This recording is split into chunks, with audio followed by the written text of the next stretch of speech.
The date is June 11th, 2019. The highly anticipated Nintendo E3 event was to be held at this date. Nintendo E3, or Nintendo Direct, or Nintendo Electronic Entertainment Expo, trademark, is known for displaying and showcasing a variety of different games. Big games ranging from Mario, Pokemon, Kirby, sometimes Pikmin, to smaller games like Contra, Daemon X Mecha, and some others I can't think of because they're that small.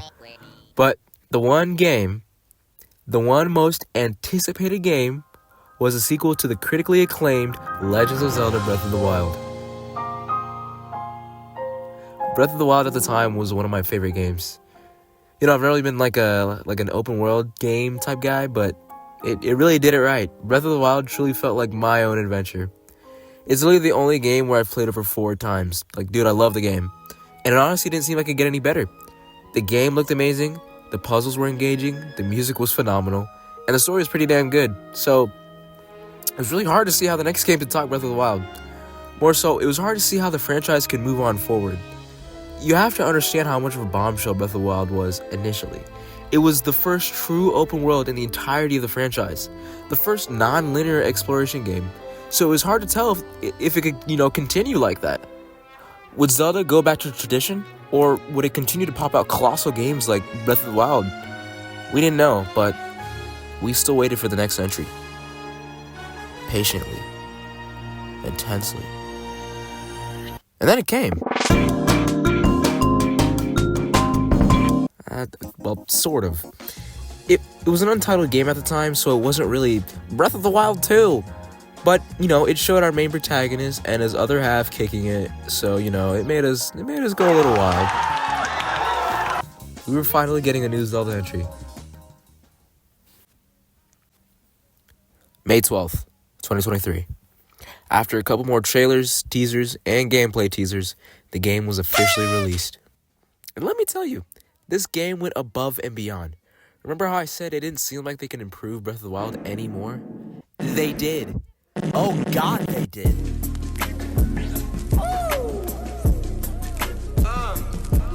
It's a pop. Colors. Switch the color. Switch the color. Switch the color. Switch the color. Switch the color. Switch it. Switch the color. Colors. Switch the color. Switch the color. Switch the color. Switch the color. Switch the color. Switch it. Switch the color. Tunes. I feel the blues. Blues. Walking on that dude. Okay, so previously in Breath of the Wild, the main gameplay mechanic was the Sheikah Slate, where you're presented 6 rune abilities: the bombs, magnesis, cryonis, stasis, and the camera. Hey, that's 5! Well, there's actually 7 to be exact. The last rune slot is an amiibo slot, and the first ability accounts for 2, meaning there's 2 different bombs: the Q bomb and the spherical bomb. Each of the bombs have their own respective situation to be used in. But yeah, all the abilities worked well to accommodate each of the puzzles in combat in the game. For example, let's say for combat, there's an enemy camp a couple of meters away, but you don't feel like getting jumped by 5 different enemies. So you would use the spherical bomb to roll it towards the enemies and blow it up. This wouldn't have been possible with the Q bombs because they can't roll and they're much more limited. Another example are the shrines, which use almost all of the rune abilities. Like, maybe you're, using magnesis to lift a metal bowl. I should probably explain this, but magnesis only lifts up metal objects. But, besides that, you're lifting up the metal bowl, which happens to have a remote bomb of yours inside of it. Or you're using stasis to suspend motion while using cryonis to push something else out of the way. Oh, and cryonis is like it's not that important, but it's like, I don't know, like ice pillars. It's whatever, but yeah, it was really fun to play with, and I never really got bored with it. And it's not like I wish it did more. It just did exactly what it needed to. It was just right. Just right. So what changed? Everything changed. They removed the runes completely. They actually improved it. There's a big story aspect to this, but, I'll get into that later. But yeah, it was no longer the gameplay mechanic. Instead, we had the hand abilities. I'm actually not sure if there's like an official name for it, but I'm just gonna call it, just for the video, the hand abilities. So let me give you a rundown of all the abilities. First, we have Ascend, Ultra Hand, Auto Build, Fuse, Recall, and some other like 3 throwaway abilities. This being, the camera, the map, and the amiibo slot. and man, where do I start? Okay, we'll start with...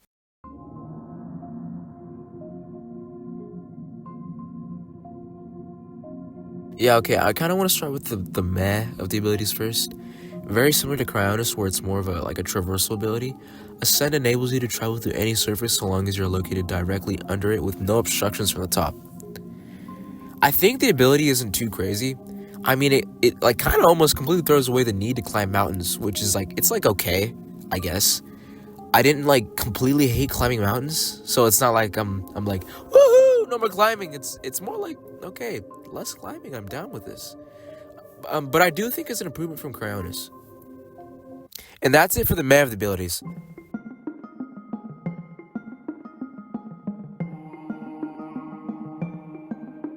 Ultra Hand. Okay. Ultra Hand. Ultra Hand's great. It took the moving object aspect around Magnesis, but it expanded it greatly. So with Ultra Hand, you can not only move any object, metallic or not, you can attach the same object to another, which effectively makes you able to create whatever you want. And I mean whatever you want.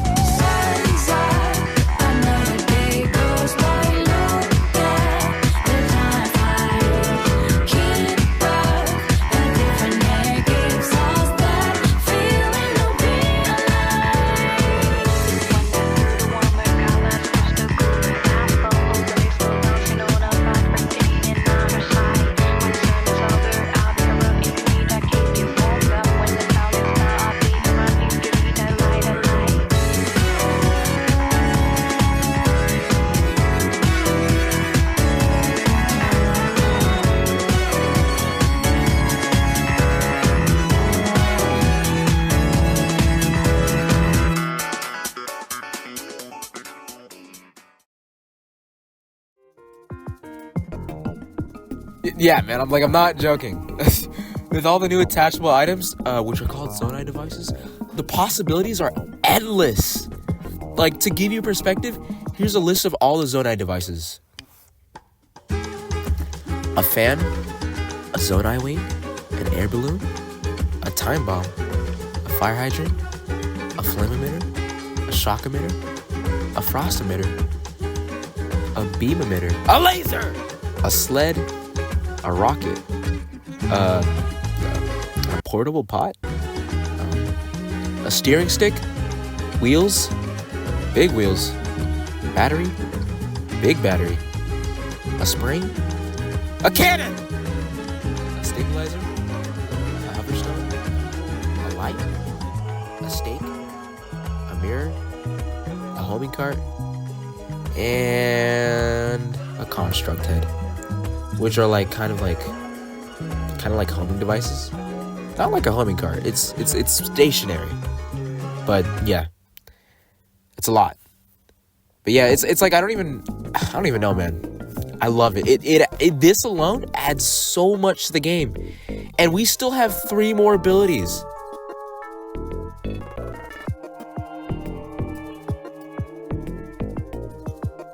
So this is also kind of like a crazy ability. Like the name implies, Fusion enables you to fuse any handheld item to, I think, anything. At least to my knowledge, it's anything. You can fuse your arrows, but here's the craziest part.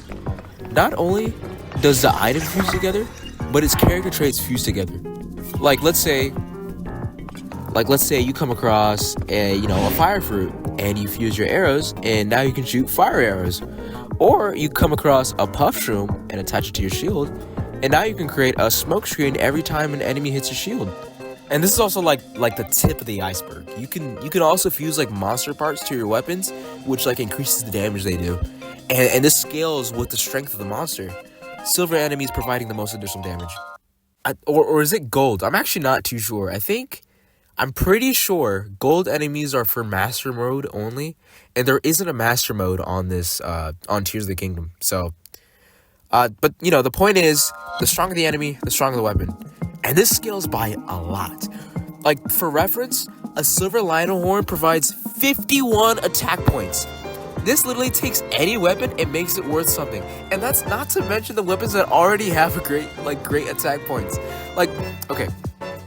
I saw this one image of this guy who fused a pristine Royal Guards Claymore with a Lionel Horn and got 208 attack damage from it. Why the hell would you ever need that? Like, I mean, it's great, but for who? God? But yeah, I think this is like a phenomenal addition to the game. There's like an overwhelming amount of fusion combinations. Like I said, this is only the tip of the iceberg. There's way too many items to fuse in the game. I think having the liberty to fight with whatever you want adds so many elements to the base game. So many different ways to fight, and I just think it's awesome.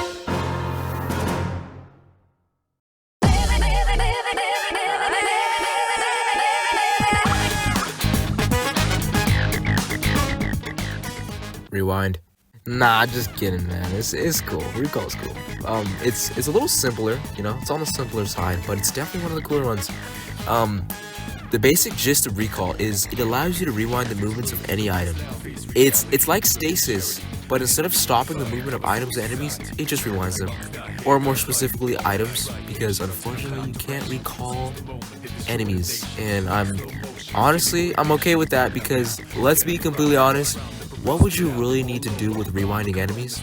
Stasis made more sense because you could get like extra hits on your enemies, but Recall, that doesn't really, it doesn't work.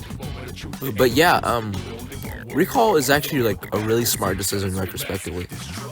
It allows for more dynamic puzzle solving, and it just looks so cool. Like the way everything goes gray when you're rewinding time is so sick. Also, the way the power is given, chef's kiss. I'll talk more on this later. But yeah, that's really all I have to say about Recall. It's not as cool, crazy, bonkers as Fusion and Ultra Hand, but it's definitely one of my favorites. Sick AF.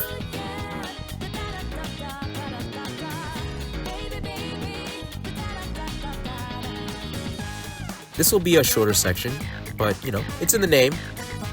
It automatically builds whatever you have previously made with your Ultra Hand. So you could like make a car with your Ultra Hand and then favorite the build with auto build, and then you can automatically build it later at the cost of some Zonai. Yeah. So yeah, not too much to say about it. It's a great addition to Ultra Hand, and makes your builds feel worthwhile. Nice one, Nintendo. Click. Yeah, so that's it for the abilities of Tears of the Kingdom. I don't even know where to start. I think that Tears of the Kingdom upgraded Breath of the Wild like a tenfold. One thing that Breath of the Wild was sort of lacking was the abilities being kind of plain, which kind of goes against what I said earlier, but it just did exactly what it needed to. It was just right. But Breath of the Wild made up for that, by having such an expansive world. And there was like so much to see, and the abilities complemented the exploration, and it all just kind of worked out, But Tears of the Kingdom, which still has the same map as Breath of the Wild, so it both has an insane arsenal of abilities and a huge map to explore. It takes the good of both worlds and combines it, which works even better if you play Tears of the Kingdom first, which you can actually do. I sort of forgot to mention this, but I believe Nintendo intended for Tears of the Kingdom to be a standalone game, which I guess kind of goes for all the Zelda games. But even with Tears of the Kingdom looking similar to Breath of the Wild, it doesn't rely on any story aspects from the previous game to build on its current story. It has its own story, and it's an entirely new adventure. So it's like a complete upgrade from the previous game. And it's not just me that thinks this way. Lots of people look at Breath of the Wild and then look at Tears of the Kingdom, and they just feel like Breath of the Wild was the beta of the game. Like the abilities from the Tears of the Kingdom makes it such a full game. Like it's almost like there's nothing in Breath of the Wild. Like Tears of the Kingdom is the actual game. This time there's genuinely nothing more to add, I think.